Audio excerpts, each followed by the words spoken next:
Hello, my name is Parker, and welcome to my channel if you're new here. If you haven't watched any of the previous installments of this series, I do suggest you go do so now, as this is day 10 of Echoes of the Past October, a month-long prompt event being run by Typically Untypical. If you haven't gotten the chance to go check them out, also go do so now because they are an amazing author. The prompt for today is, it may be the wrong decision, but fuck it, it's mine. Mark Z. Danielewski in the House of Leaves. I do apologize if I'm hard to hear, as again, I am recording this the day after my competition on the 8th, and I did lose my voice, so this is physically painful. But without any further ado, this is my story, Good and Bad Decisions. Roman was a hopeless romantic, through and through. He had known that ever since he was young. He was such a sap, in fact, that he had to remind himself that he shouldn't just date to date. With that rule, he had only ever dated one person, Virgil, when they were in high school. They didn't break up because of anything but college. They had both decided to go to college across the country, and neither was willing to do a long-distance relationship. However, it wasn't until he started spending time around his twin brother again that he truly wanted to date anyone. It was a boy who literally read as a walking bad decision. He was sly, hated society, and had a way with words like no one Roman had ever met before.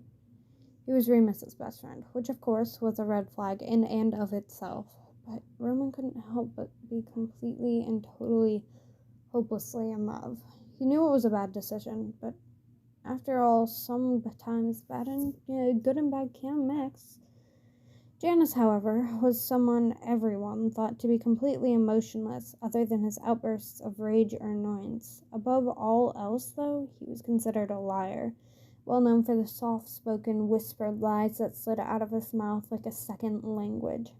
Yet, even after being told that, Roman couldn't find it in himself to care. He had seen worse than a pathological liar, and he found he could usually tell when he was lying. Roman let out a small sigh as he watched his brother and Janice walk up. They had talked mostly drunkenly about dating before, but later they would never address it. "Hey, bro," Remus screeched, rushing forward and wrapping Roman in his arms. "Hello, Remus," he chuckled, wrapping his arms around his twin easily. Hello, Roman," Janice greeted as he caught up to Remus and Roman, slightly nodding to acknowledge his being there, preoccupied and trying to make sure Remus didn't bite his ear. "Remus, please continue biting your brother," he growled, sarcasm leaving his mouth like it was nothing. To his credit, Remus did stop trying to bite him, in favor of letting go of him and walking away. "I'm gonna go to the bathroom," Remus exclaimed, and bounced away. Janice, however, looked bored and sat down in front of Roman. "I believe we have something we need to address." Roman looked up at him unhesitatingly.